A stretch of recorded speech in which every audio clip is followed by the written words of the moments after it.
Warning, this video shows UK pest species being humanely dispatched. If you think you will be offended, then please stop watching now. Right, quick look at the rifle that's going to be used tonight. This is my Phoenix Fastfire 10, aka the Poacher. It's equipped with a carbon fibre moderator, 400cc body bottle that gives it roughly 450 shots per fill.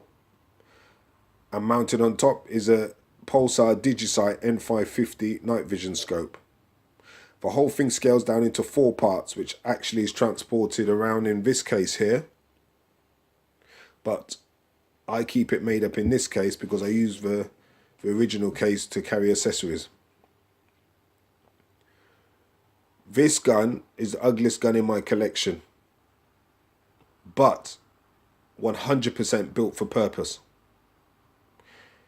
It has this unique cocking system here, which makes it one of the fastest PCPs on the market today.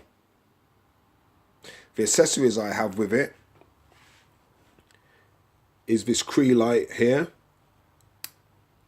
which is mounted on the Picatinny rail at the bottom, if I'm not using a 4N grip, or a on the side of the scope.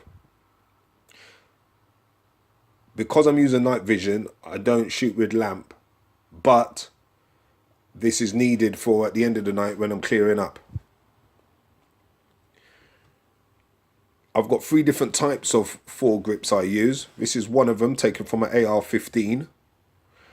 And I normally mount this if I'm stalking around the farm where standing shots are needed, you know, muddy situations, etc. I'm not going to be lying on the floor.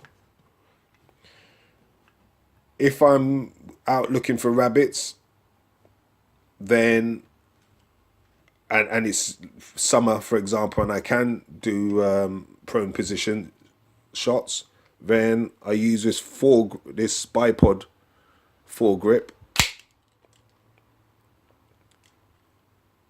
which also helps me to stabilize my shot.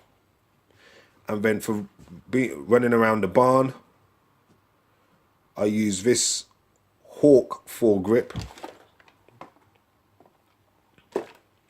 which is equipped with a very bright light and a laser, which I have zeroed to 6 yards, I believe. The laser mixed with the quick cocking action of the gun and the Cree torch means that I can take close-up shots without needing the scope. So, quick review of my kit. Now tonight I will be recording using this. It's a mini DVR Angel Eye. Now I've used this before, and to be honest with you, I didn't like the quality. But I've got nothing else at the moment, so I have to use it. So please excuse the footage that you will see out in the field tonight. If any of you got any other ideas of what I could use instead of this, please let me know.